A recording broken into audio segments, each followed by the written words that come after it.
जब SC/ST act है, उनको प्रोटेक्शन है, तो इसी तरह का प्रोटेक्शन भी हमें होना चाहिए।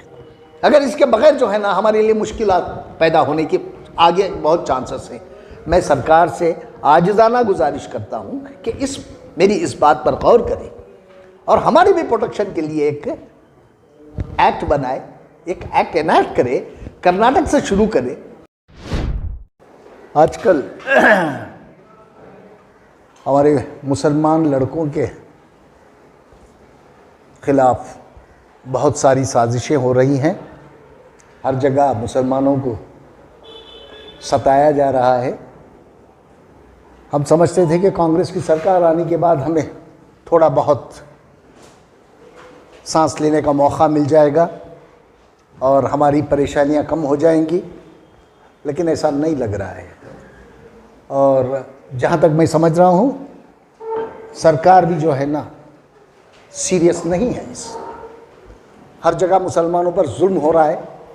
अभी हाल ही का वाक़या शिवमोगा का, एक मंजुला देवी नामी महिला टीचर, उसने हमारे मुस्लिम लड़कों को कहा कि आप पाकिस्तान चले जाओ। अरे हम पाकिस्तान क्यों जाएं? कितनी बार हम बताएं कि हम हिंदुस्तानी शहरी हैं, हम पाकिस्तानी नहीं हैं। हर एक देखिए, कोई भी उठ जाता है आजकल जो है ना, ज़्यादातर जो है ना ये गवर्नमेंट एम्प्लॉइज़ जो है ना हम लोगों को परेशान कर रहे हैं। पहले तो कंडक्टर वाला मामला आया, कंडक्टर वाले मामले में भी कहा, उसने भी कह दिया हमसे कि आप चले जाओ, पाकिस्तान चले जाओ, अगर फ्री टिकट चाहिए तो आप पाकिस्तान जाओ। हर कोई उठा कह रहा है कि हम पाकिस्तान चले जाएं। हम पाकिस्तान जाएं क्यों? जब 47 में जिन्ना ने अपना परचम थामा था तो हमने उस परचम को रिजेक्ट करके हमने हिंदुस्तानी परचम, हमारे बुजुर्गों ने हिंदुस्तानी परचम को थाम के इस दुनिया के, इस हिंदुस्तान के वासी बने। हम लोग यहाँ के हम सिटीज़न बने। हम मरते भी यही हैं, जीते भी यही हैं।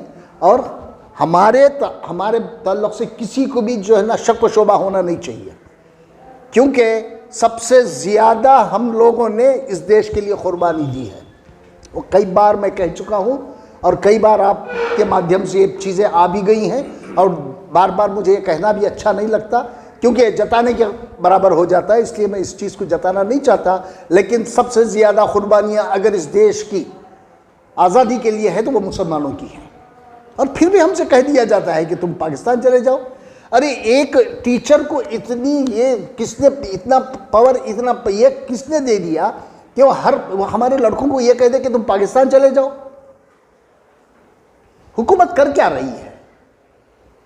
हुकूमत का काम है, अगर जहां कहीं भी ऐसे वाक़यात पेश आते हैं तो हुकूमत को फौरी तौर पर उनके खिलाफ कार्रवाई करना चाहिए। हुकूमत कार्रवाई नहीं कर रही है। हुकूमत, जहां तक मैं समझ रहा हूं, हुकूमत सीरियस भी नहीं है। हुकूमत को सीरियसली इन चीज़ों पे जवाब देना चाहिए और सीरियस इनको एक्शन लेना चाहिए इन चीज़ों पे। अभी हाल में एक और मोरारजी देसाई स्कूल जो अरसीकरे में, हमारे 5 लड़कों को, 5 बच्चों को जो है ना बिजली की तार इतनी सख्त होती है, अंदर जो है ना मवाद, जो बिजली के तार के अंदर जो मवाद होता है, या तो वो इसका होता है, पीतल का होता है, या तो कापर का होता है, और उससे पिटाई हुई है और पीटा है उसको और कहा है कि भाई तुम, मोरारजी देसाई अरसीकरे हासन डिस्ट्रिक्ट में है, उसको बुरी तरह से पीटा है। उन 5 लड़कों को बुरी तरह से पीटा। पीटने के बाद जो है ना उन बच्चों को जो है ना कैद खाने में डाल दिया, ले जाके कमरे में बंद कर दिया गया। उनको खाना पानी नहीं दिया और कहा कि तुम बैल खाने वाली ज़ात हो। अरे तुम अपनी, हमारी ज़ात के ऊपर तुम बात करने वाले कौन हो गए? खाना हमारा ये है, हम क्या खाते हैं क्या नहीं खाते हैं इससे तुम्हारा कोई किसी का मतलब नहीं है। आप क्या खाते हैं हम ये पूछ नहीं रहे, आप क्या पहनते हैं हम ये पूछ नहीं रहे, तो आपको किसने हक दिया? हम क्या खाते हैं क्या करते हैं इससे आपका किसी का कोई मतलब नहीं है।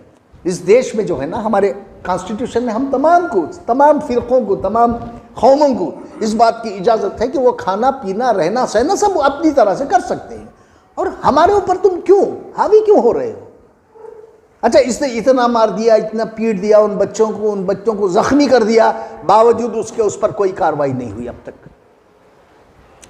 मंजुला देवी को सिर्फ ट्रांसफर किया गया, लेकिन गिरफ्तार नहीं किया गया। उसको ट्रांसफर करने से इसका हल नहीं है। उससे पहले अगर ड्राइवर कंडक्टर के इसमें अगर आप कंडक्टर को अरेस्ट कर देते तो दोबारा किसी की हिम्मत नहीं होती थी बोलने की, लेकिन आपने वो काम नहीं किया। अभी हाल ही में मैं पढ़ रहा था, एक ज्ञाना भारती के पास एक छोटे से बेकरी में 2 लड़के हमला कर देते हैं। हमला करने के बाद जो है ना, फौरन पुलिस वहाँ पहुँच जाती है। पहुँचने के बाद हमलावर वहाँ नहीं रहते, उसके बावजूद भी पुलिस क्या करती है, सो मोटो केस रजिस्टर करती है और शाम तक उन लड़कों को गिरफ्तार कर लेती है।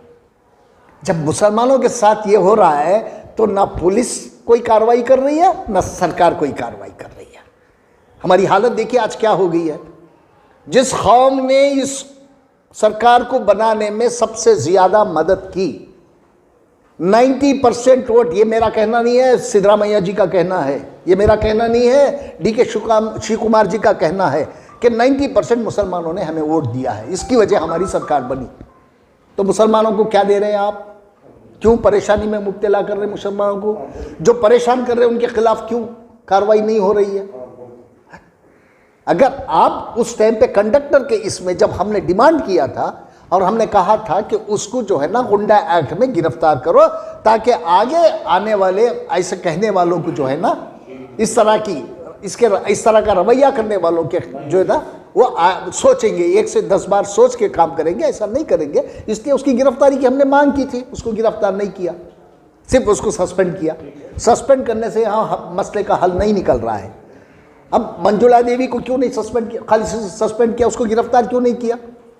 अच्छा चलिए, मारपीट एक क्रिमिनल ऑफेंस है, मारपीट एक क्रिमिनल ऑफेंस है, और ये मानतेश ने मारपीट किया है, उनको बच्चों को मारा है, पीटा है, हॉस्पिटल में एडमिट है वो बच्चे, और डॉक्टर की सर्टिफिकेट भी है। उसके बावजूद भी ना इसके कोई खिलाफ कार्रवाई हुई है, ना इसके खिलाफ FIR तक दर्ज है आज। क्यों? किसकी कमजोरी है? हुकूमत की कमजोरी है ये। हुकूमत, देखो हुकूमत क्या होती है, सब फिरकों के जान और माल की हिफाजत करना हुकूमत का फर्ज होता है। दूसरी जगह आप एक बेकरी में गड़बड़ होता है तो सोमोटो केस पुलिस बुक कर लेती है। यहाँ इतना बड़ा हादसा हो जाता है, हमारे बच्चों को ले जाके एक बंद कमरे में रख दिया जाता है, उनको खाना पानी से उनको नहीं देते, उनको मारते हैं, पीटते हैं, हॉस्पिटल को ले जाना पड़ता है उनको, तब भी हमारे उनके खिलाफ कार्रवाई नहीं होती। तो क्यों नहीं होती? हमारे जो रहनुमा बैठे वो क्या कर रहे हैं? उनकी आवाज भी नहीं निकलती। ऐसा कब तक हम बर्दाश्त करें? क्यों बर्दाश्त करें? हमारे साथ ऐसा सुलूक क्यों हो रहा है? मुजफ्फरनगर का वाकया ले लीजिएगा। मुजफ्फरनगर में एक लेडी टीचर कह रही है, वो मिसेस त्यागी कह रही है, वो बच्चों को, एक लड़के को, मुसलमान लड़के को, ये मुसलमान है, ये मोहम्मदन है, इसे मारो, तमाचे मारो, और तमाचे मारे जा रहे हैं उस बच्चे को। क्यों? मुसलमानों के साथ क्या है? जब सेक्युलर सरकार है, चलिए मैं यूपी की बात नहीं कर रहा हूँ, मैं ये यहाँ कर्नाटक की बात कर रहा हूँ कि हमारे यहाँ एक सेक्युलर सरकार है। हम ये सोचकर आपको सरकार बनाने का मौका आया करें, हम लोग आपको पूरी तरह से जो है ना, हमने आपका सपोर्ट किया, कांग्रेस का सपोर्ट किया, सिद्धरामैया का सपोर्ट किया, DK शिव कुमार का सपोर्ट किया, और सारे कांग्रेसियों का हमने सपोर्ट किया और उनकी सरकार बनाई। सरकार बनाने में हमने मदद की, तो हम आज परेशान क्यों हैं? हमें क्यों परेशान किया जा रहा है? गवर्नमेंट को फौरी तौर पर जिन जिन लोगों ने हमें परेशान किया है उनके खिलाफ कार्रवाई करनी चाहिए। ऐसा नहीं है कि आप वोट ले लिए, अपनी जगह रह गए, आप हमारा ख्याल नहीं रखते तो आपको अगले भी चुनाव लड़ने हैं। अगला चुनाव बहुत जल्दी आने वाला है। हमें सोचने का मौका मत दीजिए, हमें सड़कों पर आने का मौका मत दीजिए। हम आपसे क्या चाह रहे हैं? हम पीसफुली हम यहाँ रहना चाहते हैं, हमारे जान माल की हिफाजत चाहते हैं। आप वोट लेने से पहले, सरकार बनाने से पहले, हम लोगों को, हमारे उलमाओं को, हमारे नेताओं को, हमारे लीडरों को, मुस्लिम रहनुमा को आपने ये वादा किया था कि हम जो है ना आपके जानो माल की हिफाजत करेंगे। कहाँ जानो माल की हिफाजत हो रही है? हमारे जानो माल पे आ गया है आज। सरकार को चाहिए, सरकार को फौरी तौर पर इस पर जो है ना ये करे। और मैं सरकार से ये डिमांड करता हूं कि भाई हम कब तक ऐसे परेशानियों में मुब्तला रहे। आपने एक SC/ST एक्ट बनाया है, SC/ST प्रोटेक्शन एक्ट बनाया है आपने, इसी तरह माइनॉरिटीज के लिए भी प्रोटेक्शन एक्ट सरकार को बनाना चाहिए।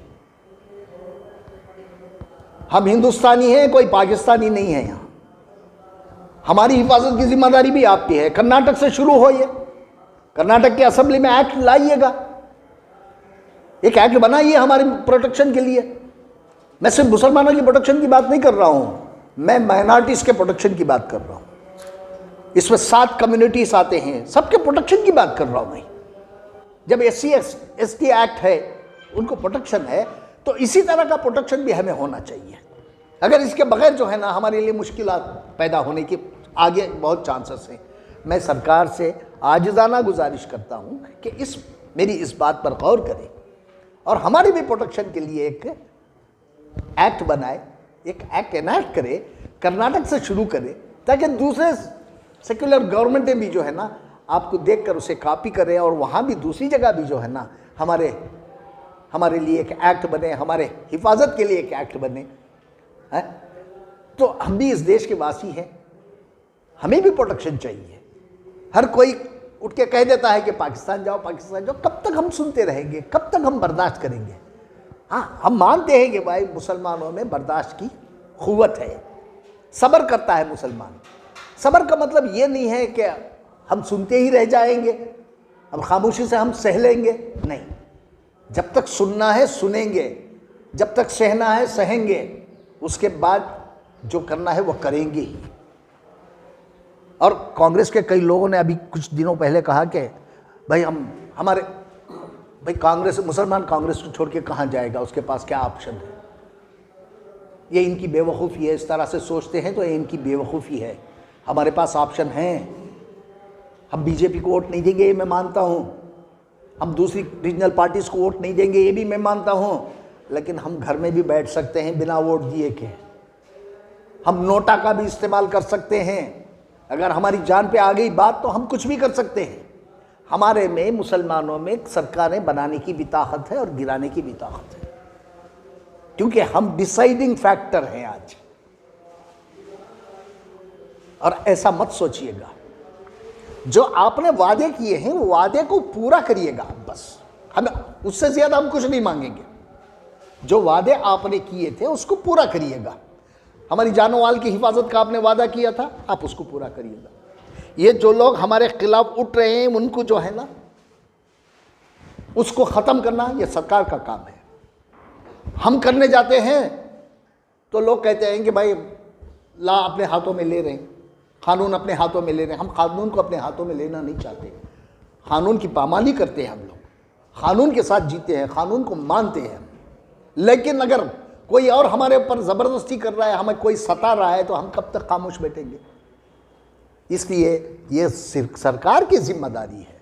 सरकार को चाहिए कि फौरी तौर पर ऐसे जो हमले हमारे मुसलमान बच्चों पे हो रहे हैं, मुसलमानों पे हो रहे हैं, इसको फौरी तौर पर जो है ना बंद कराए। और दूसरा ये है, अभी हाल ही में मैं जब 2-3 डिस्ट्रिक्ट में गया था तो वहाँ के लोगों ने मुझे शिकायत की, अशरफ साहब ये क्या हो रहा है देखिएगा। जब हमारी औरतें KSRTC और दूसरी सरकारी बसों में चढ़ते हैं और उनके बैग में, उनके हाथों में बैग होता है, तो कंडक्टर वो बैगों को चेक करता है, सिर्फ मुसलमानों की बैगों को, मुसलमान औरतों की बैगों को। क्यों? क्या हम आतंकवादी हैं? इसकी रोकथाम क्यों नहीं कर रही है ट्रांसपोर्ट डिपार्टमेंट? इसकी रोकथाम क्यों नहीं कर रही सरकार? क्यों? हमारे बैग चेक करने का मतलब क्या है? क्या बताना चाहती है कंडक्टर को? ये क्या ये गाइडलाइंस है कि मुसलमानों के बैगों को चेक करो? है? अगर कोई टिकट लेती है कि मुसलमान औरत बुरखे में बैठी है तो उससे कहा जाता है कि बुरखा हटाओ। अरे वो आपको अपना आधार कार्ड दे रही है, आधार कार्ड में जो है ना लेडी का है, अगर जेंट्स का है तो आधार कार्ड आप सवाल करिएगा। लेडी का आधार कार्ड है, आपको देखने के बाद जो है ना दूसरा सवाल नहीं करना। और वह बात कर रही है आपसे, क्या आपको आवाज़ भी नहीं सुनाई देती? और उसे कहा जाता है कि बुरखा हटाओ। क्यों? बुरखा हम पहनते किस लिए हैं? पर्दे के लिए तो पहनते हैं हम अब पर्दा हटाओ का क्या मतलब है? अब सबसे बड़ी बात जो है ना, हमारे औरतों की बैगों को, उनके हाथ में कोई भी चीज़ है तो चेक करने का क्या गाइडलाइंस जारी किया गया है सरकार की तरफ से या ट्रांसपोर्ट डिपार्टमेंट की तरफ से? क्यों हमें हरासां किया जा रहा है? क्यों हमें सताया जा रहा है? यहाँ हमारे बच्चों को एक तरफ सता रहे, एक तरफ हमारे औरतों को सताया जा रहा है। तो सेक्युलर सरकार का, हम ऐसी सरकार को बनाने का हमें क्या ये हुआ, फायदा हुआ? पहले भी हम इसी तरह से परेशान थे और आज भी हम इसी तरह से परेशान हैं, और कब तक हम परेशान रहेंगे?